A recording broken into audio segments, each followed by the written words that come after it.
anakku sekalian, Ibu harap kalian selalu berada dalam lindungan Allah Subhanahu wa taala. Hari ini kita ketemu lagi bersama Ibu Eka Wahyuningsi di sini. Kali ini kita akan membahas tentang materi IPA. Materi kita kali ini adalah nutrisi dan sistem pencernaan pada manusia. Adapun tujuan pembelajaran kita hari ini adalah sebagai berikut. Nutrisi dalam bahan makanan terbagi atas 5 bagian. Yang pertama, makanan yang mengandung karbohidrat, kemudian makanan yang mengandung protein, makanan yang mengandung vitamin, makanan yang mengandung lemak, dan makanan yang mengandung mineral. Apakah anak-anakku sekalian pernah berpikir bagaimana kira-kira makanan tersebut bisa dicerna dalam tubuh kita? Sebelum kalian menjawab pertanyaan itu, mari kita menyimak video selanjutnya. Proses pencernaan manusia diawali ketika makanan masuk ke dalam mulut. Makanan dihancurkan secara mekanis oleh gigi dan kimiawi dengan bantuan saliva. Masa makanan yang siap ditelan disebut bolus. Lidah mendorong bolus ke arah faring untuk refleks menelan. Sementara laring mencegah makanan ke arah tenggorokan dan akhirnya masuk ke esofagus atau kerongkongan. Di kerongkongan, makanan didorong ke arah lambung dengan gerak peristaltik dan selanjutnya akan melalui otot yang disebut esophageal sphincter untuk masuk ke dalam lambung. Di dalam lambung, bolus tadi bercampur dengan asam lambung, di mana campuran tersebut diistilahkan sebagai chyme. Chyme akan melalui otot pyloric sphincter menuju rangkaian usus halus, yaitu duodenum, jejunum, dan ileum. Proses di usus halus ini dibantu oleh sekresi dari pankreas dan hati. Di sini berakhirlah proses kimia dari sistem pencernaan. Permukaan usus halus ditutupi oleh tonjolan yang disebut villi, tempat terjadinya penyerapan sari makanan. Setiap tonjolan villi berisi lakteal dan kapiler darah untuk menyerap nutrien atau sari-sari makanan. Nutrien selanjutnya akan diedarkan oleh darah ke seluruh tubuh. Sementara itu, sisa makanan yang tidak diserap akan melalui katup ileocecal valve.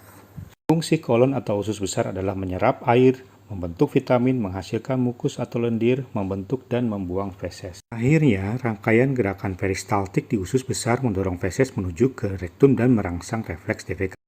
Organ-organ sistem pencernaan pada manusia dimulai dari mulut, kemudian kerongkongan, kemudian lambung, usus halus, usus besar, dan diakhiri oleh anus. Proses pencernaan makanan terbagi dua. Yang pertama, proses pencernaan makanan secara mekanis dan proses pencernaan secara kimiawi. Proses pencernaan makanan secara mekanis terjadi dalam mulut kita, di mana makanan akan dilumatkan oleh gigi kita menjadi potongan-potongan kecil. Kemudian gerakan peristaltik dalam kerongkongan kita yang mendorong makanan menuju ke lambung kita. Kemudian gerakan meremas-remas makanan di dalam lambung. Sedangkan pencernaan secara kimiawi melibatkan enzim-enzim yang ada di dalam mulut dan lambung kita. Dalam pencernaan mulut terdapat gigi, kelenjar ludah, dan lidah.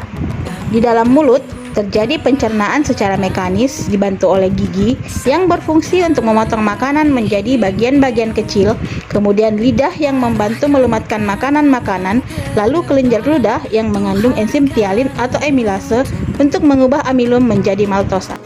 Organ berikutnya adalah faring dan esofagus. Faring adalah saluran yang memanjang dari bagian belakang rongga mulut sampai ke permukaan kerongkongan atau esofagus.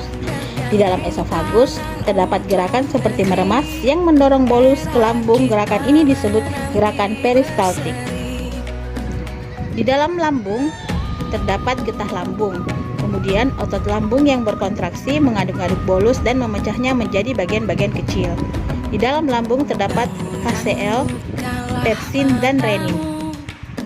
Usus halus terdiri atas 3 bagian, yaitu duodenum atau usus 12 jari, jejunum atau usus tengah, dan ileum atau usus penyerapan.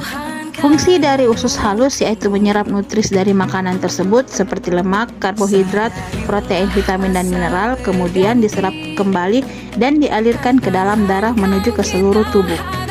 Di dalam pankreas terdapat enzim yaitu enzim tripsin yang berfungsi memecah pepton menjadi asam amino, kemudian enzim amilase yang mengubah amilum menjadi maltosa, dan ada enzim lipase yang mengubah lemak menjadi asam lemak dan gliserol. Dalam empedu terdapat getah empedu yang berfungsi untuk mengemulsikan lemak agar lebih mudah dicerna oleh enzim. Di dalam jejunum atau usus tengah, disinilah terjadi pemecahan zat-zat makanan sebelum diserap oleh tubuh. Sedangkan di ileum atau usus penyerapan terdapat jonjot usus yang berfungsi untuk menyerap zat-zat makanan. Di dalam usus besar, bahan makanan yang sampai pada usus besar merupakan bahan sisa. Usus besar berfungsi untuk mengatur kadar air. Di dalam usus besar terdapat bakteri, yaitu bakteri Escherichia coli yang membantu dalam pembusukan makanan. Saat sisa bahan makanan yang tidak dapat diserap tubuh akan dikeluarkan kembali melalui anus. Kelainan pada sistem pencernaan antara lain gondok, diare, serostomia, tukak lambung, dan apendiditis. Nah, anak-anakku sekalian, itulah tadi penjelasan dari Ibu. Semoga apa yang Ibu jelaskan hari ini bisa bermanfaat untuk kalian. Semangat belajar untuk mewujudkan merdeka belajar. Assalamualaikum warahmatullahi wabarakatuh. Sampai jumpa di pertemuan berikutnya.